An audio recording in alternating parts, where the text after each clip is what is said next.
घर वालों को लगा डबल एविक्शन का झटका। यामिनी और ईडन का हो चुका है सफर यहीं पे खत्म और वो हो चुकी है बिग बॉस हाउस से एविक्ट। तो फिलहाल हमें बिग बॉस हाउस में यही सब देखने के लिए मिला, जहां पे जो वीकेंड का वार है उस पे शॉकिंग डबल एविक्शन देखने के लिए मिला, जहां पे ईडन और यामिनी का सफर यहीं पे खत्म हुआ और उनको घर से बेघर होना पड़ा। तो यहाँ पे जनता के वोटिंग के बेस पे यामिनी और ईडन बॉटम 2 में थी और उनको घर से बेघर कर दिया, क्योंकि उनको सबसे कम वोट्स मिले थे, इसलिए उनका एविक्शन हो गया। वहीं पे जो दिग्विजय है उनका भी हमें शॉकिंग एविक्शन देखने के लिए मिला था, क्योंकि उनको घर वालों ने आउट किया था। अगर जनता की वोटिंग के बेस पे देखा जाए तो बिग बॉस ने उनको ये क्लियर बताया था कि अगर दिग्विजय का एविक्शन देखा जाता तो दिग्विजय टॉप 5 के कंटेस्टेंट थे, उनको टॉप 5 में डिजर्व मतलब करते थे, उनको उतना ज्यादा वोट मिलता था, जनता उतना उनको प्यार करती थी कि वो टॉप 5 में होते। बट कहीं ना कहीं जनता की जगह पे नहीं बल्कि घर वालों की वजह से दिग्विजय का एविक्शन जो है वो हो चुका था मिड वीक में ही। और उसी के साथ में यहाँ पे जो वीकेंड का वार था उसमें भी हमें डबल एविक्शन देखने के लिए मिला ईडन और यामिनी का।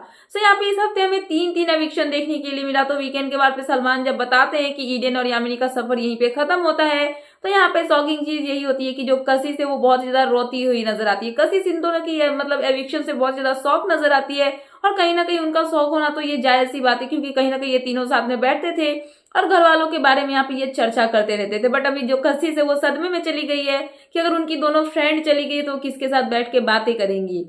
सो यहाँ पे जो कशिश है वो बैठ के रोती हुई रहती है, जहाँ पे रजत या फिर जो सभी घर वाले उनको जाके चुप कराते हैं, जहाँ पे वो बोलती है कि इतने दिन घर में रहने के बाद 2 ही लोग थे जो मुझे पसंद आए थे, जिनके साथ में मतलब बात करती थी या फिर मुझे ऐसा फील होता था कि ये मेरे अपने हैं। बट कहीं ना कहीं उनका भी एविक्शन हो चुका है और वो भी घर से बेघर हो चुके, तो मैं किसके साथ रहूंगी, ये घर मुझे काटने के लिए दौड़ता है या फिर ये घर वाले मुझे पसंद नहीं है। तो कहीं ना कहीं उनका जब एविक्शन हुआ तो जो रणवीर है वो यहाँ पे ईडन को अपने कंधे पे बैठाते हैं और पीठ पे बैठा के उनको गेट तक लेके जाते हैं, क्योंकि जो टास्क हुआ था टाइम गॉड वाला उसमें भी ईडन को यहाँ पे रणवीर ने उठाया था। वहीं पे अविनाश भी यामिनी को गोद में उठाते और गेट तक छोड़ के जाते। तो यहाँ पे जो है यामिनी और ईडन का एविक्शन हो चुका है, तो घर में से यहाँ पे अभी बस 11 कंटेस्टेंट बचे हुए हैं, बाकी सभी तो मतलब बेघर हो चुके हैं।